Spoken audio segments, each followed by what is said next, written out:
Have you ever sat at a crowded dinner table, surrounded by the people who are supposed to love you most, and felt completely invisible for years? I thought that was just my place, the quiet fixer, the steady hand in the background. I was so busy making sure their lives were perfect that I never realized they were building their perfect future on the ruins of mine.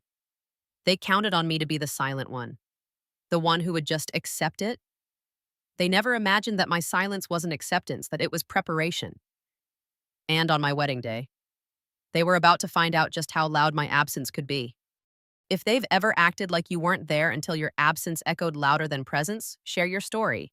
And if this feels like your table too, like and subscribe. My name is Juliana, and for the longest time, I believed my life was a masterpiece of quiet, deliberate construction. It was a life built on loyalty, on promises kept, and on the kind of deep, unwavering love you read about in novels but rarely see shimmering in the real world. That belief was my foundation, the ground beneath my feet. And on a crisp Seattle afternoon, just 1 week before my wedding, that ground felt as solid as the earth itself. The air in the bridal boutique was thick with the scent of lilies and the hushed reverence that only silk and dreams can command. I stood on a small pedestal, a sea of ivory satin pooling around my feet, turning slowly as the seamstress made her final, minute adjustments. Three-way mirrors reflected a version of me I barely recognized, a woman on the precipice of everything she'd ever wanted. My mother sat in a plush velvet armchair, dabbing at her eyes with a lace handkerchief. Her soft sobs a testament to a joy so profound it could only be expressed in tears. And beside her, my anchor for the last 20 years, was Jenna, my maid of honor, my best friend, my other half. Jenna watched me with an expression of pure adoration, her head tilted slightly. "Julia, you're breathtaking," she breathed, her voice catching. "Caleb is going to lose his mind when he sees you." I smiled at her reflection, a genuine, soul-deep smile. We had come so far from the two little girls who once planned their fantasy weddings with crayons and construction paper. Now, it was real. The man, the dress, the future, it was all real. My relationship with Caleb Hawthorne was the kind of love story that silenced cynics. We met in college, a classic tale of a library study session turning into a coffee date that never really ended. He was brilliant, ambitious, and possessed a calm, steady confidence that made me feel safe. He understood my quiet nature, my fierce devotion to my family, and my need for stability. He was, in every sense of the word, my perfect partner, and Jenna had been there for it all. She was the first person I called after that first date, the one who helped me dissect every text message in those early, giddy days. She was the one who held my hand when Caleb's career took him to another city for a year, and the one who popped the champagne with me the night he came back and proposed under a sky full of stars at Gasworks Park. Our friendship was a constant, a given. She knew my secrets, my fears, my deepest vulnerabilities. I trusted her with my life, so trusting her with the most important day of it was as natural as breathing. "I just can't believe it's finally happening," I said, my voice a little shaky as I looked from my mother's tear-streaked face to Jenna's beaming one. "Everything is perfect." "It is perfect because you deserve it," my mother said firmly, regaining her composure. "You've worked so hard, and you've been such a good daughter, a good sister. It's your time." Jenna nodded in vigorous agreement, but then she added something that, at the time, felt like just another part of the chorus of praise. "She's right, and Caleb knows it, too. He's just so dedicated. All the sacrifices he's making to build this life for you, you deserve every bit of it." Her words hung in the air for a moment, and something about them pricked at the smooth surface of my happiness. Sacrifices?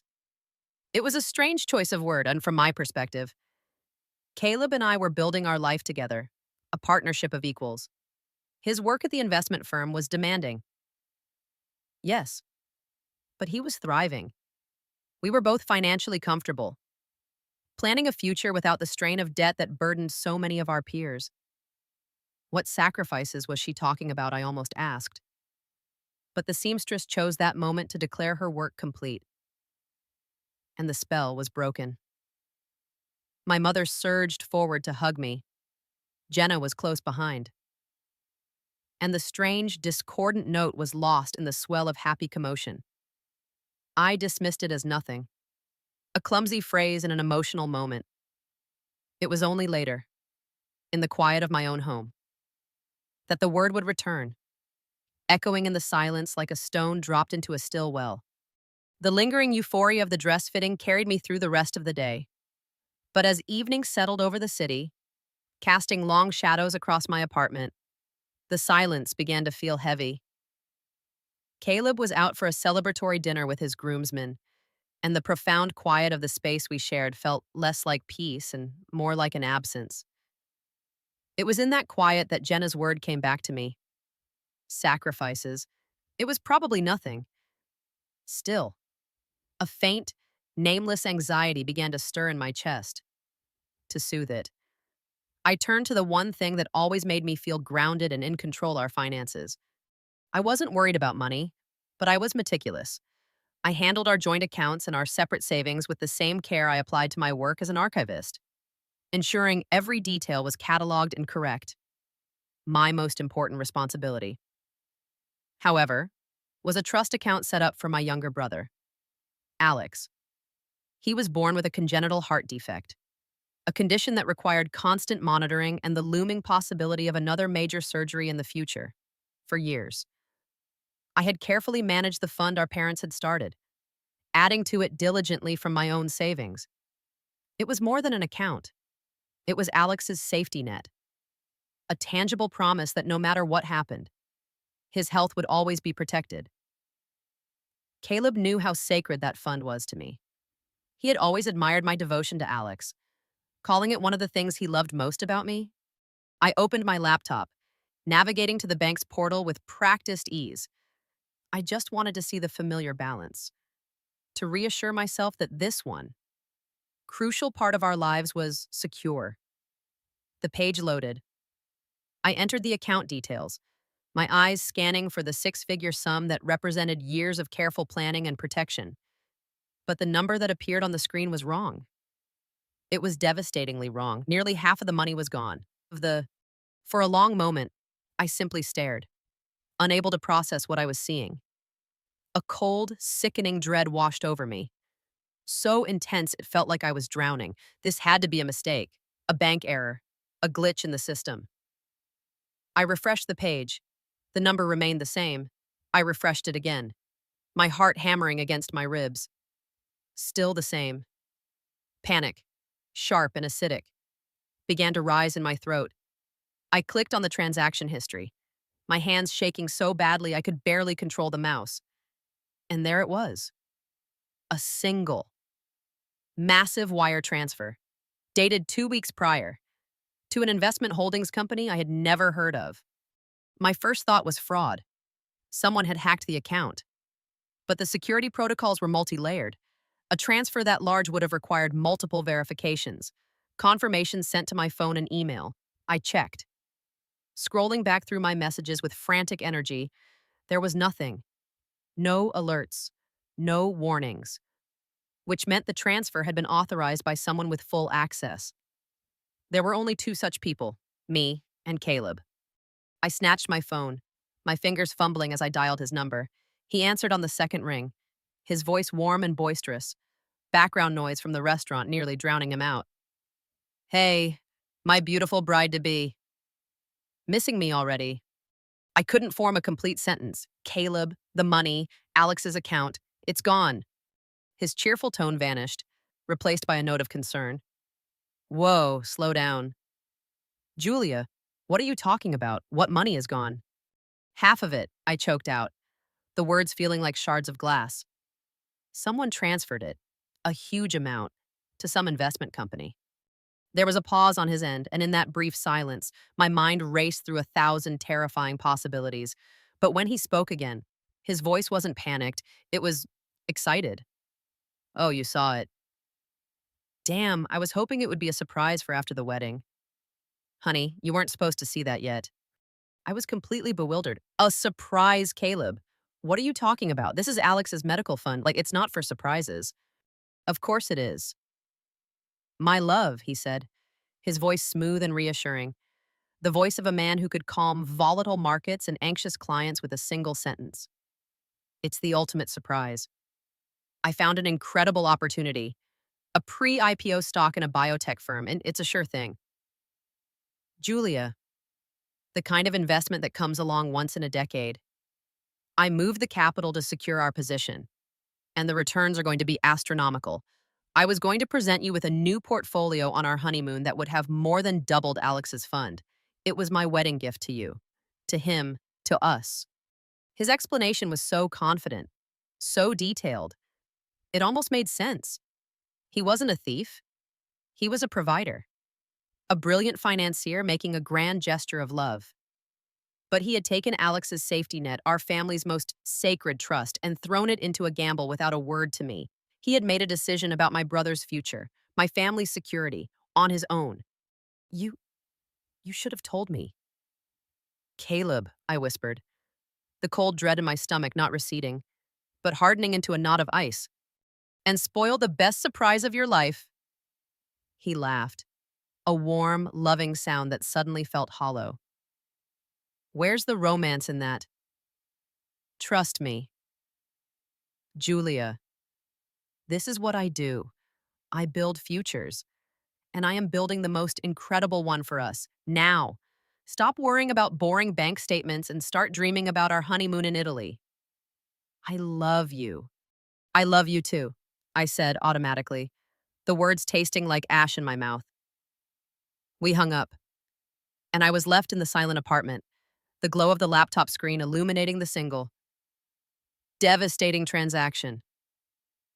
He had told me to trust him. And for 3 years, I had done exactly that. I had trusted him with my heart, my future, and the well-being of the person I loved most in the world. And as I stared at the gaping hole in my brother's safety net, I understood that his idea of a grand gesture was terrifyingly close to a betrayal. The perfect life I had been so sure of just hours before now had a deep, undeniable crack running right through its foundation. Sleep did not come that night. I lay in the king-sized bed we had chosen together, the space beside me feeling vast and cold. Every time I closed my eyes, I saw the bank statement, the missing money, and I heard Caleb's voice, a smooth, confident balm that was meant to soothe, but instead felt like an irritant on a raw wound. His explanation replayed in my mind, each word twisting and turning until its logic unraveled. A surprise gift shouldn't feel like a violation. A grand romantic gesture shouldn't be shrouded in a secret that could jeopardize my brother's life. I tried to force myself to believe him, to cling to the image of the man I loved, the man who brought me soup when I was sick and held my hand through every one of Alex's hospital visits. But that man wouldn't gamble with my brother's life. The trust I had placed in him, once a solid and unshakable thing, had become fragile as glass. By morning, as the first gray light of a Seattle dawn filtered through the blinds, the crack in my world had splintered into a web of fissures. I was mechanically making coffee, the rich aroma doing nothing to stir my appetite. When my phone buzzed on the counter, it was a message from a number I didn't recognize. My first instinct was to ignore it, to dismiss it as spam. But something compelled me to look. The message was short, devoid of any greeting. Juliana. It's Nina. I don't know how to say this, but I think you need to see something. I'm worried about Caleb. Please don't tell him I contacted you. Nina, Caleb's younger sister. We had never been close. She was the artistic rebel of the Hawthorne family, a photographer with a sharp wit and an even sharper disdain for the polished. Corporate world her parents and brother inhabited. She had always been polite to me, but in a way that felt distant, as if she were observing me from behind a lens. Her one consistent, unconcealed opinion was her dislike for Jenna, whom she once dryly referred to as my professional shadow. A comment that had stung at the time but now felt eerily prescient. The fact that she was reaching out now, in secret, sent a fresh wave of ice through my veins. I typed back a simple reply, where and when. A minute later, the response came Fry Art Museum, 1 hour, by the Rothkos. The museum was quiet, the vast, white walls absorbing all sound. I found Nina standing before a canvas of deep, brooding colors, her camera bag slung over her shoulder. She didn't look at me, her eyes fixed on the painting. My father hates these, she said, her voice low. He says they're just colors, no substance. But he's wrong. It's all about what's underneath the surface, isn't it? She finally turned to face me, her expression a mixture of pity and resolve. I'm sorry to do this. Juliana, I really am. I like you. You're the only one who ever asks about my photography. But I love my brother, and I can't stand what he's becoming. Or rather, what she is turning him into. She handed me her phone, already open to a screenshot of a credit card statement. My breath caught in my throat. It was Caleb's personal card, a statement for the previous month. My eyes scanned the list of transactions restaurants, gas, subscriptions until they landed on a charge that made the world tilt on its axis. It was for over $2,000 from the Four Seasons Hotel downtown. The date of the charge was a Saturday, 3 weeks ago, a day I remembered with perfect clarity because Caleb was supposed to have been in Portland for a 2-day financial conference. He had called me that night from his hotel room, complaining about the terrible room service and how much he missed me. But this charge wasn't from a Marriott in Portland. It was from a 5-star luxury suite less than 10 miles from our apartment. This isn't the first time. Nina continued, her voice barely a whisper. There have been others. Weekend trips, dinners. He thinks mom and dad don't notice because he uses his personal card, but they see everything. They just choose to ignore it.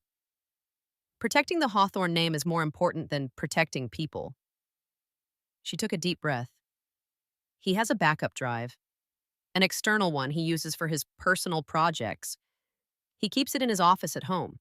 He thinks he's clever with the password, but he's used the same one since he was a teenager, the name of his first dog, followed by his high school jersey number, Buddy 87. The screen in my hand was no longer just a clue, it was a verdict, and Nina had just handed me the key to the entire case file. The smooth, confident man I was supposed to marry was a liar. The web of fissures in my perfect life shattered, and I was standing in the rubble, finally seeing the truth. My archivist's mind, the part of me trained to find patterns, to connect disparate pieces of information into a coherent narrative, took over. The grief and the panic receded, replaced by a chilling, methodical calm. I didn't want an explanation anymore. I wanted the entire unvarnished story. I returned to the apartment that afternoon with a singular, cold purpose. Caleb was at a final planning meeting with the wedding venue, giving me a precious window of time. I went straight to his home office, a room I had always found intimidating with its dark wood and leather-bound books. His external hard drive was exactly where Nina said it would be, connected to his desktop computer. My hands were steady as I typed in the password, and Buddy 87, access granted. For the next hour, I descended into a digital hell of my own life. The drive was a meticulously organized archive of his deceit. I found the flight itineraries to Napa Valley and a ski resort in Whistler, both booked for 2, and on each one. The second passenger was listed with sickening clarity, Jenna Miller. My Jenna, the woman who had held my hand and told me I deserved the world. All while she was stealing mine. I found hidden photo albums, filled with pictures from their secret trips, Caleb and Jenna laughing with wine glasses in Napa, Jenna wrapped in Caleb's arms in a ski lodge. They looked happy. They looked real. And in every photo, Jenna was wearing the diamond necklace she'd claimed was from a secret admirer. The final blow came when I found the folder labeled Financial Strategies. It contained the loan application to consolidate Jenna's staggering credit card debt, using Alex's medical trust as proof of accessible capital. But it also contained something worse, a detailed spreadsheet. It was a budget, a 5-year plan for their life together, post-Juliana. It outlined how they would use my inheritance after my parents passed, how they would leverage my assets to secure their own investments, all while slowly phasing me out. It wasn't just a betrayal, it was a business plan. Suddenly, I heard the sound of the front door unlocking. My heart leaped into my throat. Caleb was home early. I slammed the laptop shut, my mind racing. I could hear his footsteps in the hallway, heading toward the office. "Julia, you in here," he called out. There was no time to hide anything. I stood up from his desk chair just as he walked in, a bouquet of my favorite peonies in his hand. "Hey, they had a cancellation, so I finished up early. I brought you these," he said, his smile as bright and easy as ever. He glanced at his computer, then at me. "Everything okay? You look a little pale." I forced a smile that felt like it was cracking my face. "Just a headache. I was looking for some aspirin in your desk." It was a weak lie, but it was all I had. He seemed to accept it, his attention already shifting. He placed the flowers on the corner of the desk, his hand brushing against the still warm laptop. For a terrifying second, I thought he would open it.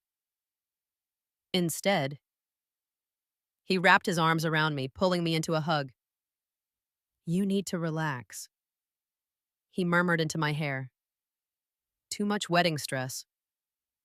Why don't you go take a bath? I'll order dinner." His touch felt like a violation, his concern a masterclass in manipulation.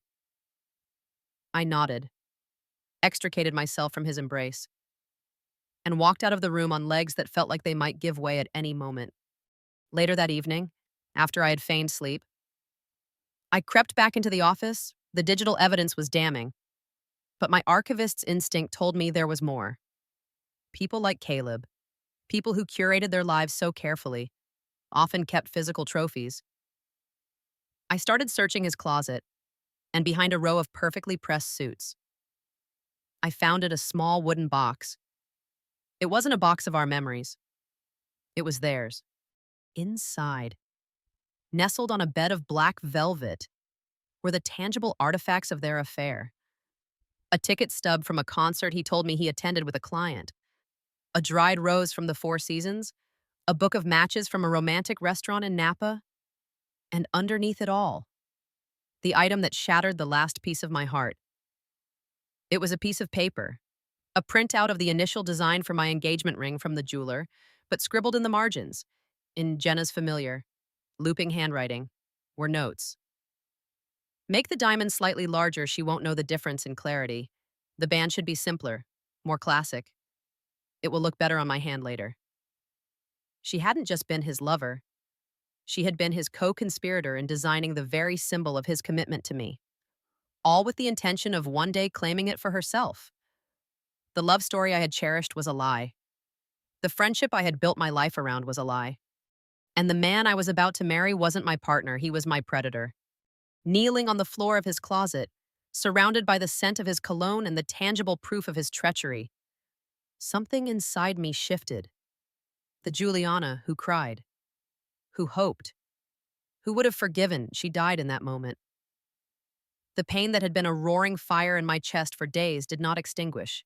It cooled, hardening into something sharp and solid, like obsidian.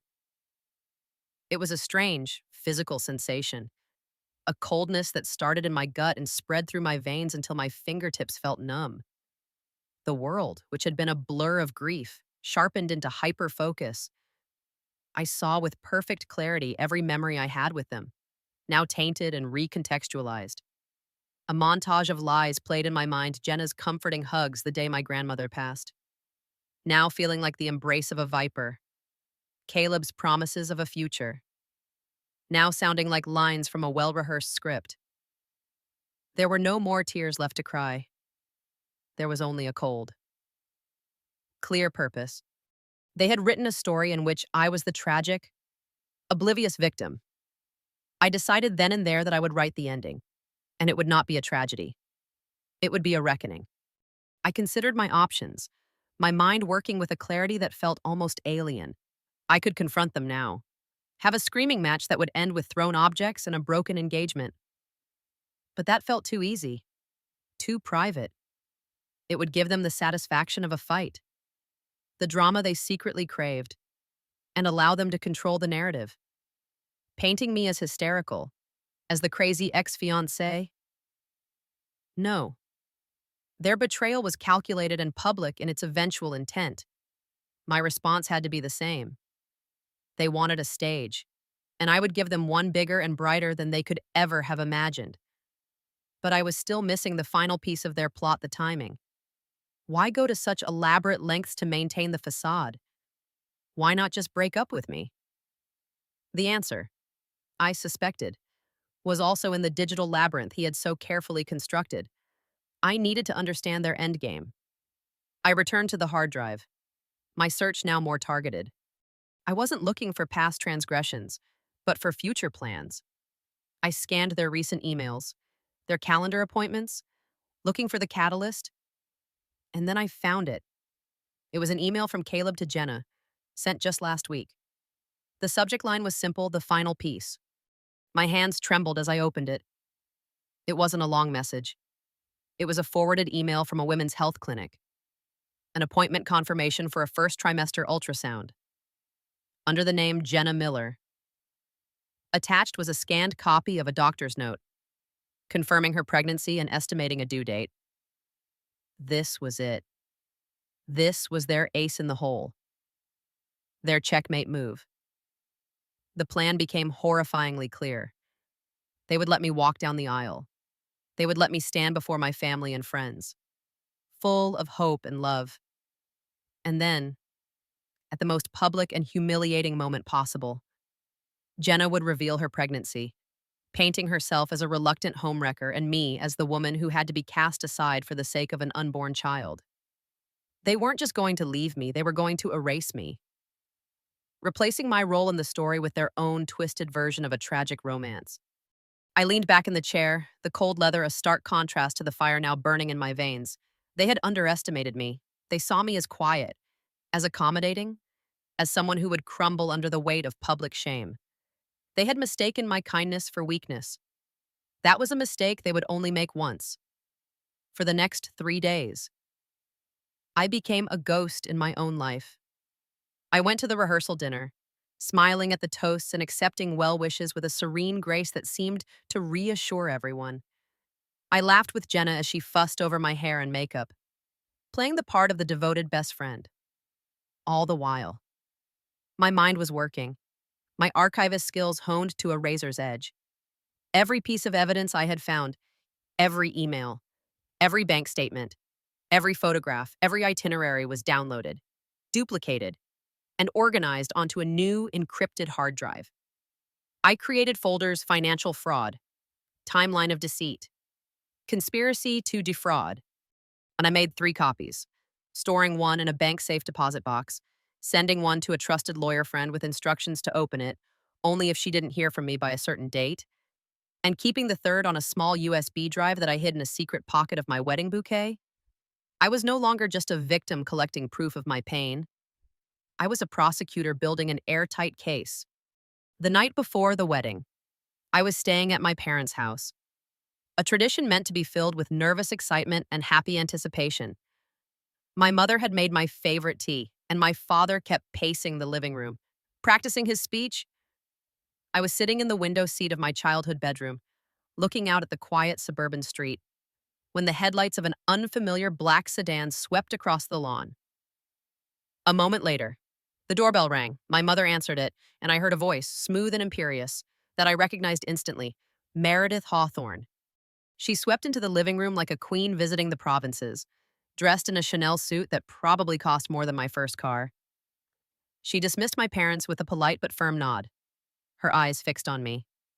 Juliana, my dear, might I have a word with you in private? My parents, flustered by her unexpected and commanding presence, retreated to the kitchen. Meredith sat opposite me, her posture perfect, her hands clasped over a crocodile leather handbag. She didn't waste time with pleasantries. I have always believed that weddings are, at their core, business mergers, she began, her voice as cool and crisp as a winter morning. 2 families, Two futures, two sets of assets, becoming one. It is crucial, therefore, that both parties enter the arrangement without liabilities. I remained silent, my hands resting calmly in my lap. I knew what was coming. It has come to my attention, she continued, her gaze unwavering, that there has been a youthful indiscretion on my son's part, a regrettable but ultimately manageable complication. She opened her handbag and produced a pristine, cream-colored envelope and a sleek, silver pen. I am a pragmatist, Juliana. I believe in clean solutions. Inside this envelope is a cashier's check for a sum that I assure you is more than generous. It will allow you to start over, anywhere you like, without any financial concerns. She pushed the envelope across the coffee table. My lawyer has also drawn up a simple non-disclosure agreement. It merely ensures that the Hawthorne family's privacy is respected. Sign it, and we can all move on from this unfortunate episode with our dignity intact. I looked at the envelope, then back at her perfectly composed face. She wasn't just offering me money, she was offering me a version of the story where I was paid off, where I simply disappeared, leaving them to manage the fallout in private. She was offering me the escape hatch they thought I would want. Thank you for your concern, Meredith, I said, my voice even and calm. But some things aren't for sale. My self-respect. For one. I gently pushed the envelope back toward her. The wedding will proceed as planned. For the first time. A flicker of something other than condescending control crossed her face. It was shock, quickly followed by a cold, reptilian fury. She stood up, her movements sharp and precise. You are making a grave mistake. Young woman, she hissed, her voice dropping to a menacing whisper. You have no idea who you are dealing with. You would be wise to reconsider this path. A public scene will do you no favors. It will only make you look pathetic and vengeful. Perhaps, I replied, meeting her gaze without flinching. But it will also be honest. And that's something your family seems to have forgotten the meaning of. She stared at me for a long moment, her eyes like chips of ice. Then, without another word, she turned and swept out of the house. The front door clicked shut behind her, leaving a profound silence in its wake. The meeting with Meredith had solidified my resolve into something unbreakable. This was no longer just about a cheating fiancé and a backstabbing friend. It was about an entire system of power and privilege that believed it could buy its way out of consequences. That believed people like me were disposable. They thought they were arranging a merger. They had no idea they were about to witness a hostile takeover. The morning of my wedding day dawned with an ethereal, pearlescent light filtering through the hotel suite window, casting a soft glow on the ivory silk of my dress hanging by the door. Outside, Seattle was shrouded in a gentle mist. But inside, the air was buzzing with a frantic, joyful energy that felt utterly alien to the cold, still core of my being. My mother. My bridesmaids, everyone but Jenna, flitted around me, their faces alight with happiness. They saw a bride, radiant and serene. They didn't see the soldier preparing for battle. I played my part perfectly, a performance honed by days of practice. I sipped the champagne they handed me, smiled for the photographer's endless photos, and allowed them to fuss over my hair and makeup, transforming me into the picture of bridal perfection. Just as the makeup artist was applying the final touches, my mother approached me, her eyes shimmering with tears. She held a small, velvet box. Something old, she whispered, opening it to reveal a delicate silver locket, worn smooth with time. It was your grandmother's. She wore it on her wedding day, and I wore it on mine. She fastened it around my neck, the cool metal a stark contrast to my skin. I opened the locket. Inside was a tiny, faded photograph of my parents, young and beaming, with an unshakable belief in their future. A wave of profound sadness washed over me. A final, painful echo of the woman I used to be. I was about to stand on a stage and detonate the very ideal this locket represented. I closed it, the click of the clasp sounding like a final, definitive seal on my decision. This locket was my something old, my something new would be the life I started for myself, alone, after the ashes settled. Jenna was a masterclass in deception. She was by my side constantly. Her touch on my arm meant to be reassuring. Her whispered words of encouragement, a venomous parody of our long friendship. "You're not nervous, are you?" she murmured as she adjusted my veil, her reflection in the mirror showing a face filled with feigned concern. "Don't be. This is the first day of the rest of your life. You deserve all of this." I met her eyes in the mirror, my expression placid. "I'm not nervous at all," I replied, my voice steady. "I've never been more certain about what I have to do." A flicker of something confusion, perhaps crossed her face before she masked it with another bright smile. She thought I was talking about marrying Caleb. She had no idea. The grand ballroom of the hotel was a vision of white roses and shimmering gold, the opulent stage they had chosen for my public execution. 200 guests, a mix of our families, friends, and the city's business elite, were taking their seats. Before I left the bridal suite, I had one final task. I found the hotel's AV coordinator, a young man named Ben whom I had spoken to earlier. I pressed the small USB drive into his hand. "Ben," I said, giving him my most charming, conspiratorial smile. "I have a little surprise for Caleb. It's a video tribute I put together. It's very personal. Could you please cue it up on the main screen? But don't play it until the officiant asks if anyone has any objections when that happens. I'll look over and nod at you. That's your signal." He beamed, completely taken in by the romance of it all. "Of course, Ms. Thompson. A surprise for the groom. How wonderful. I'll have it ready." And he had no idea he was about to become a key player in the demolition of a dynasty. My father took my arm, his eyes misty. "Ready, my girl," he whispered, his voice thick with emotion. I squeezed his arm, a silent apology for the pain he was about to witness. "I'm ready, Dad." As we stood for a moment before the grand entrance, my eyes scanned the seated guests. I saw my family, their faces filled with love. And then I saw Nina, seated near the back. She wasn't smiling like the others. Her expression was tense, watchful. Our eyes met for a fraction of a second, and she gave me the slightest, almost imperceptible nod. It was all the confirmation I needed.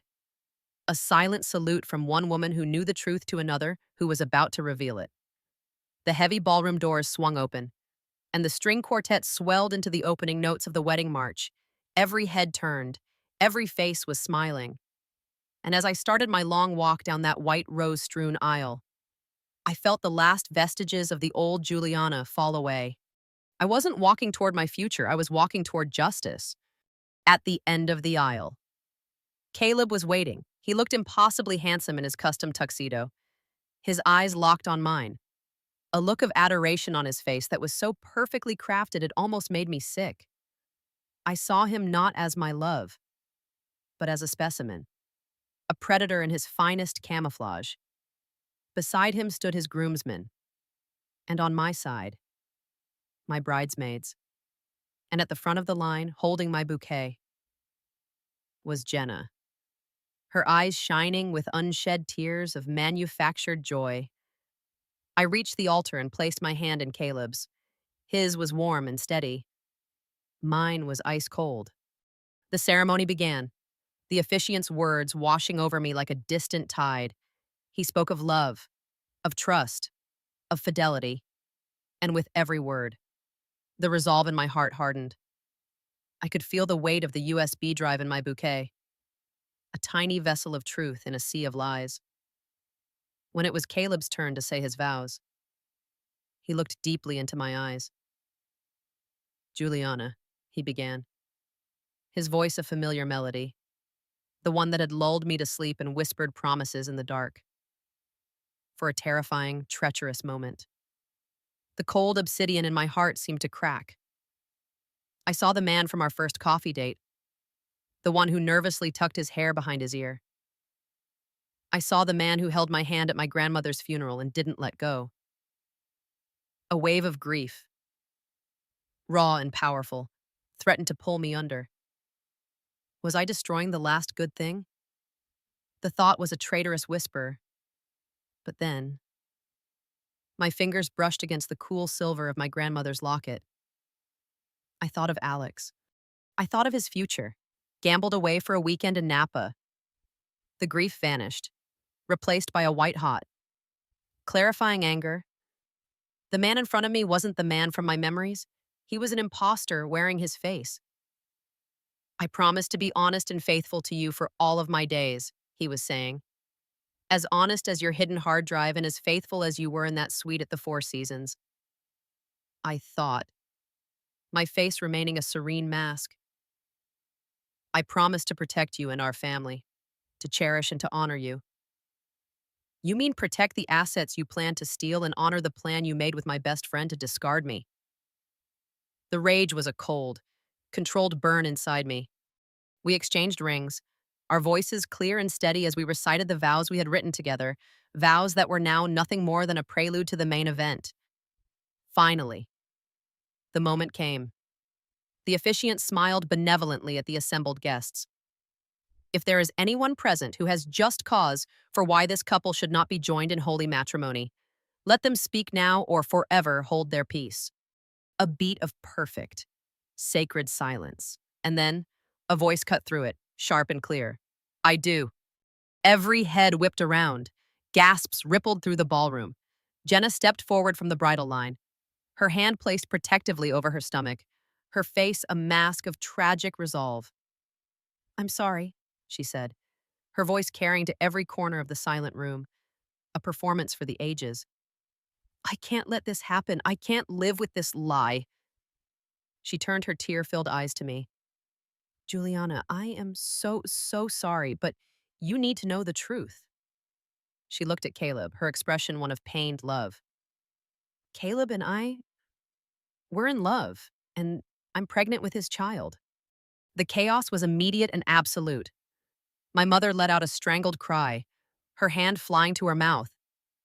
My father, who had been beaming with pride just a moment before, took a half step forward, his face a thundercloud of confusion and rage.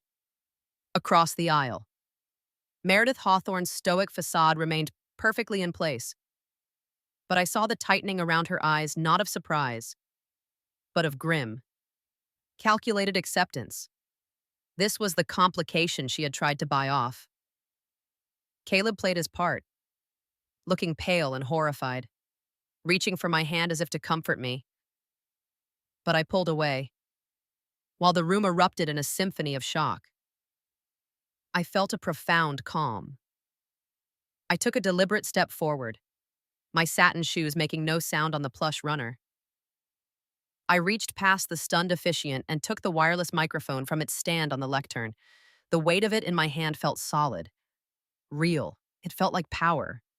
Only then, with the tool to command the room in my grasp, did my eyes find Ben, the AV technician, who was staring at the scene, his mouth agape. I held his gaze, and then slowly, deliberately, I smiled and I nodded. The giant screen that had been displaying a tasteful monogram of our initials flickered to black. For a moment, the only sounds in the room were the gasps and frantic whispers of the guests. Caleb, ever the controller, tried to seize the moment. He let out a nervous laugh, a sound that was jarringly loud in the tense silence. Well, folks, looks like we're having some minor technical difficulties, Ben. You can just turn that off for now. He started to take a step towards the tech booth, a confident, dismissive smile plastered across his face, but my voice stopped him cold. Actually, Caleb, the system is working perfectly, I said, my voice amplified by the microphone, cutting through the noise with surgical precision. He froze.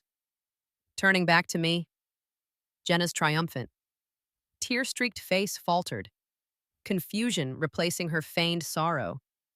Her eyes darted from me to the blank screen and back again. The script for her performance suddenly gone. Caleb stared at the screen, then at me, a dawning horror in his eyes. He started to say my name, a desperate, questioning Juliana, but it was too late. The screen lit up, not with a romantic video, but with the cold, hard text of a bank statement. Before we continue with this unexpected announcement, I began, my voice steady and measured. I believe some context is in order. What you are looking at is the statement for my brother Alex's medical trust fund. I let the words hang in the air, each one a heavy stone dropping into the silent pool of the ballroom. On the screen, a single, massive withdrawal was highlighted in a brutal, accusatory red. As you can see, a significant portion of this fund money set aside for his future heart surgeries was transferred out 2 weeks ago. The murmuring in the crowd shifted from shocked gossip to something darker, more confused. I saw my parents' faces, my mother's hand still at her mouth. My father's brow furrowed in utter disbelief as he tried to make sense of the image on the screen. I clicked a small remote in my hand, the one I had palmed from the lectern. The slide changed. Now. The screen showed Caleb's loan application to consolidate Jenna's debts, the amount of the loan a perfect match for the withdrawal. This, I continued, my voice devoid of emotion, is where that money went. Not to a once-in-a-decade biotech investment, as I was told, but to pay for my maid of honor's shopping sprees. Jenna let out a small, strangled gasp, her face draining of all color. Caleb looked as if he had been physically struck.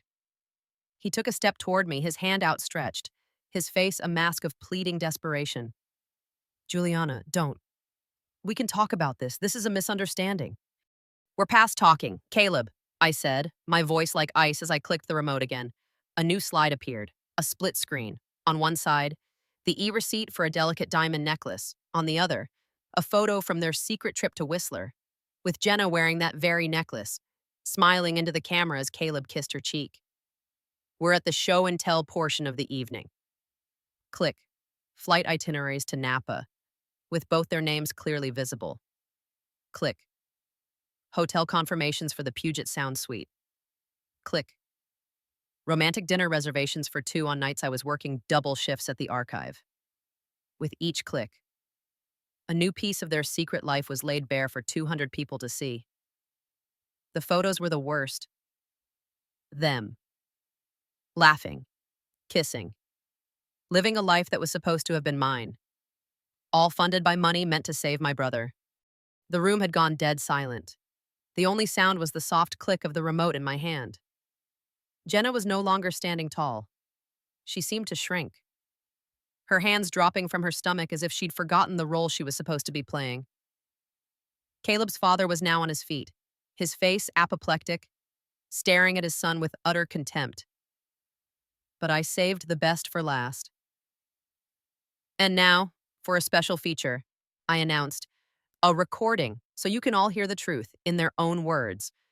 Caleb's voice, the same voice that had recited his vows moments earlier, filled the ballroom, but this time, it was laced with a casual cruelty that was far more honest. I swear, if I have to listen to her talk about that damn seating chart one more time, I'm going to lose my mind. She's just so predictable, so safe. It's suffocating. A pause, then Jenna's voice, sweet as poison. You just have to hold on a little longer. Baby, once you're married, you'll have access to everything. Her family's money, the inheritance. It'll all be ours. Then you can be with the person you really want. The recording ended. The silence that followed was heavier, more profound than any I had ever known. It was the sound of a reputation being shattered. It was the sound of a dynasty beginning to crumble. I let the silence stretch for a long moment before I spoke again, my voice soft but carrying the weight of absolute authority. The wedding, as you've probably gathered, is off. A few nervous, hysterical laughs rippled through the crowd. However, the reception is paid for. I encourage you all to stay and enjoy the food and drink. Consider it a celebration of my freedom. I turned my gaze from the crowd and settled it on the two people at the altar. Jenna was openly sobbing now. Ugly, gasping sobs of a performer whose audience had turned on her. Caleb was just staring at me, his face a blank mask of shock. The brilliant financier finally faced with a debt he could never repay. As for you two, I said, my voice dropping, this is not the end. It's the beginning. And this was not just a betrayal, it was a crime. The documents you've just seen are not just for your entertainment. They are Exhibit A in the lawsuit I will be filing tomorrow morning for fraud, embezzlement, and conspiracy. I then looked directly at Meredith Hawthorne. Her face was a frozen mask of fury, her eyes promising a war I was now fully prepared to fight. And for anyone, I added, my voice ringing with newfound strength, who knew about this and tried to conceal it, or by my silence, you can expect to be named as a co-conspirator. Her mask finally cracked, a flicker of pure, unadulterated fear. That was my victory. I placed the microphone gently back on its stand. Then, with deliberate, unhurried movements, I pulled the diamond ring from my finger. It felt surprisingly light. I walked to the lectern and placed it on top of the open book. The diamond catching the light one last time. It was no longer a symbol of love. It was evidence. I turned my back on the wreckage of my old life, on the stunned faces and the broken people. I walked to my father, who was looking at me with a mixture of horror and profound pride. I took his arm. Let's go home, Dad, I said quietly. And together, with my family gathering behind us, we walked out of that opulent ballroom, leaving the Hawthorns to stand among the ruins of their perfect gilded world. Walking out of that ballroom was like surfacing for air after being held underwater for months. The opulent hallway, with its plush carpets and crystal sconces, felt like a decompression chamber between the war zone I had just left and the new, unknown world that awaited me. My father's arm was a solid, grounding presence around my shoulders. My mother was on my other side, her hand gripping mine. Her earlier shock now replaced by a fierce, protective pride. My bridesmaids, the true ones, followed closely behind, forming a silent, loyal honor guard. None of us spoke.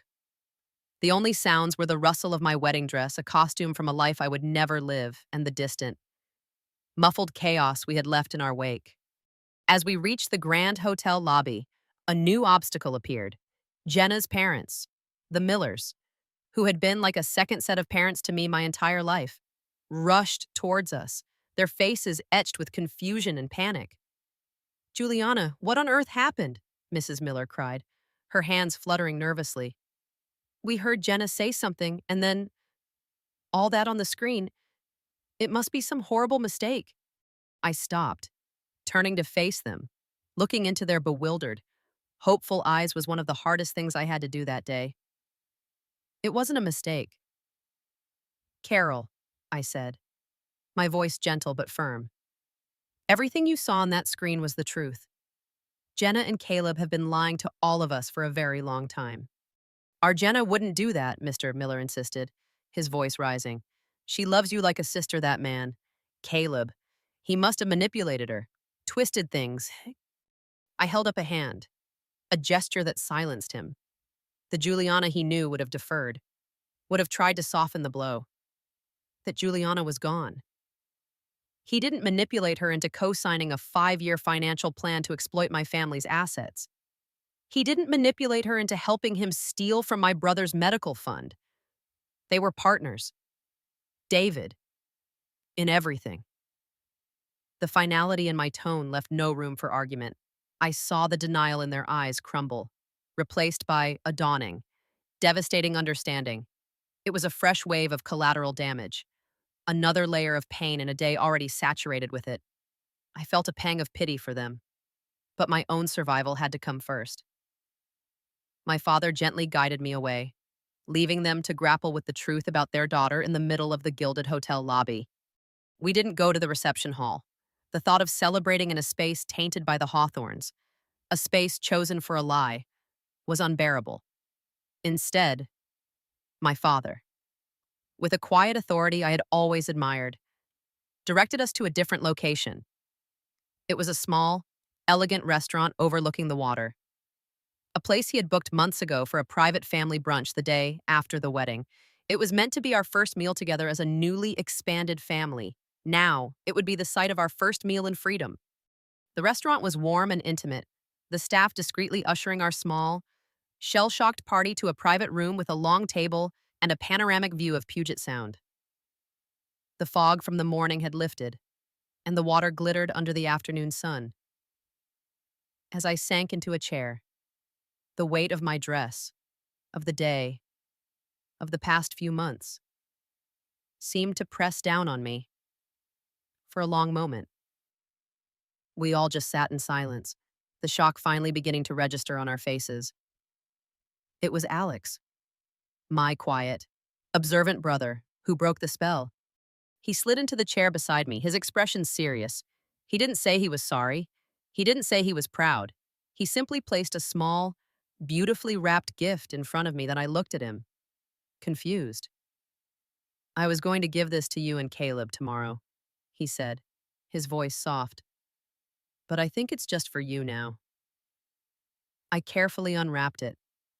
Inside was a simple, leather-bound journal and a beautiful fountain pen. "So you can write your own story from now on," he explained, meeting my eyes with a wisdom that went far beyond his years. "No one else gets to write it for you ever again." That was when the tears finally came. Not the hysterical sobs of a victim, but the quiet, cleansing tears of release. I cried for the woman I had been, for her innocence and her misplaced trust. I cried for the friendship I had lost, a bond I now realized had been an illusion for years, and I cried with a profound, aching gratitude for the family that sat around me, their love the only thing that had remained real in a world of lies. My father raised a glass of water, his hand trembling slightly. "To Juliana," he said, his voice thick with emotion. "My daughter, the strongest person I know." And around that table, in the warm afternoon light, we didn't toast to a marriage, we toasted to survival. We toasted to the truth. The next 6 months were a different kind of war. Meredith Hawthorne, true to her nature, did not go down without a fight. She hired a team of ruthless corporate lawyers who tried to bury me in paperwork, to drain my resources and my will. They painted me in the press as a scorned, vindictive woman, a gold digger who had staged the entire event when she realized she wouldn't get the settlement she wanted.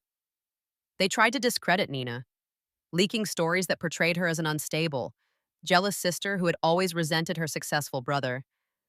But they had made the same mistake Caleb and Jenna had. They underestimated me. One evening, there was a knock on my door. It was Nina, looking exhausted, a stark contrast to the defiant artist I'd met in the museum. She told me her parents had cut her off completely, freezing her accounts and threatening to pull funding from her upcoming gallery show unless she signed a public statement denouncing me.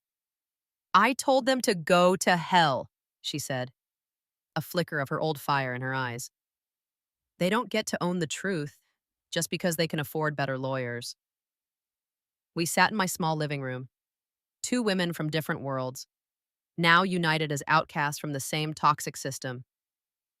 In that moment, a new, unexpected alliance was forged, not just of convenience, but of genuine respect. She had risked her family for the truth, and I would never forget it.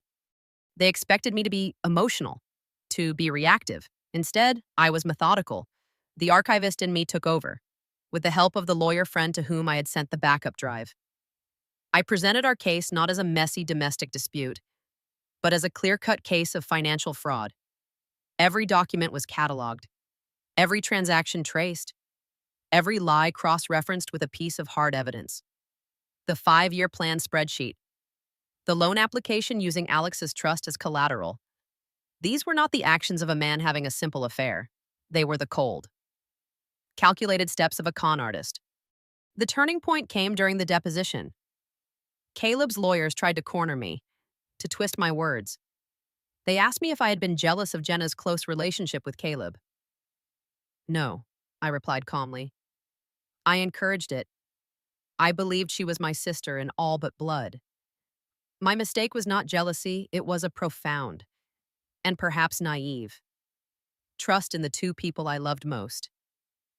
They asked if I had planned the public reveal out of a desire for revenge. I planned it out of a desire for the truth. I corrected them. When someone builds a lie of that magnitude, the only way to dismantle it is to let the light in. All I did was open the curtains. In the end, faced with the irrefutable evidence on the hard drive and the risk of a public trial that would decimate their family's reputation, the Hawthorns folded. They settled out of court for a sum that not only returned every penny taken from Alex's fund, but also covered all my legal fees and the significant cost of the wedding that never was. It wasn't a victory that brought joy, but it brought closure. It was the final, definitive period at the end of a chapter I was desperate to close. I never saw Caleb or Jenna again. I heard through Nina that the baby was born, and that the ensuing scandal had shattered the Hawthorne family from within. Caleb's father had removed him from the family firm, and Meredith's social standing had been irrevocably tarnished. Their perfect, gilded world had been exposed as hollow. But their fate was no longer my concern. I had my own future to build. With the settlement money, I established a small foundation, naming it after my grandmother, the Lockett Foundation. Its mission was simple: to provide financial assistance to families struggling with the costs of pediatric heart conditions. It was a way to turn the ugliest chapter of my life into something beautiful, to transform the money that was stolen from Alex into a source of hope for other children like him. Which brings me to today. 6 months after I walked out of that ballroom, I am sitting on the deck of a ferry, the salty wind whipping through my hair. The Seattle skyline glitters in the distance, a city of glass and steel that now feels less like home and more like a place I once knew. I've just come from a meeting in Bremerton with the first family the Lockett Foundation is supporting, a little girl named Maya, with bright, curious eyes and a heart as fragile as my brother's once was. I spent an hour with her parents, walking them through the grant process, assuring them that they were not alone. Her mother cried, and for the first time, I felt the true meaning of what I had done. Beside me, Alex is quiet, his gaze fixed on the horizon where the Olympic mountains rise, their peaks capped with snow even in the late spring. The sun is warm on my face, and the water of Puget Sound is a deep, calming blue. He doesn't have to say anything. He just bumps his shoulder against mine, a simple, perfect gesture of solidarity. I pull out the leather journal he gave me. Its pages are no longer empty. They are filled with my words, my thoughts, my plan. It is the story of a woman finding her way back to herself. I am not the same Juliana who walked down that aisle. That woman was hoping to find happiness by merging her life with someone else's. The woman I am now has learned that the most enduring happiness comes from building a life of your own, one you are proud of, piece by piece. My story is no longer about them. It's not about betrayal or revenge. It's about what comes after. It's about the quiet, steady strength of a new beginning. And as the ferry moves toward the open water, leaving the city and its ghosts behind, I smile. For the first time in a very long time, I feel completely and utterly free.